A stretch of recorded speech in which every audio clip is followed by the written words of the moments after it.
We have into the last section now, image polish.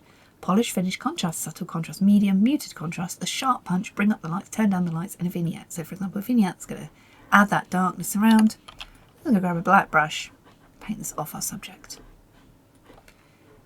Polish finish is just going to give that beautiful one last hit to your image. Let me just zoom in and show you.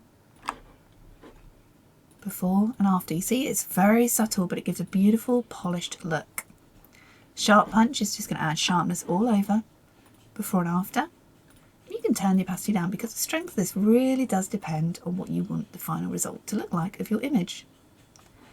Bring up the lights, turn down the lights. They do exactly what they say. We can just bring up the lights of our entire image or turn down the lights of the entire image. Now we're into the last tiny bit, which is sharpen up for print. Convert to sRGB if you're working in Adobe or ProPhoto. sRGB now is the point where you're going to want to convert for your clients. You can have Facebook landscape, portrait, Instagram, and save for website. Let me show you this Facebook landscape, for example. If you want to create a Facebook version for sharing, there it is. And you can add your watermark here just by deleting this layer. You can add your watermark, or you can just double click this and add your own text.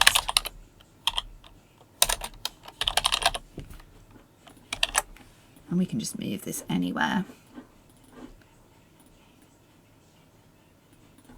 If you wanted to, but I just recommend removing that, dragging and dropping your watermark.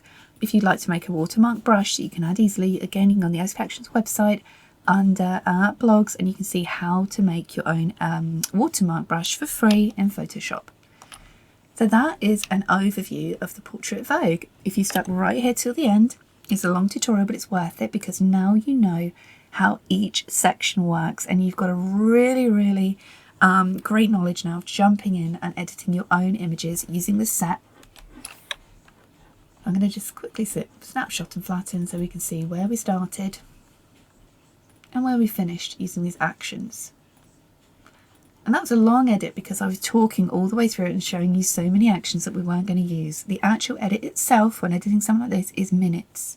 Literally minutes to get that fine art, studio polished look. And you can go in much more gentle and just do a little bit of retouching. It's going to take you 30 seconds. So it really does depend on what you want to achieve.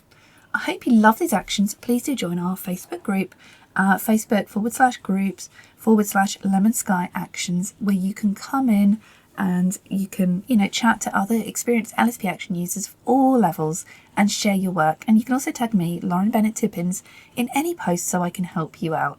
I hope you love these and I can't wait to see what you create with them. You can watch the other video tutorials after this one to see more specific edits using this set. I'm Lauren, thanks for watching.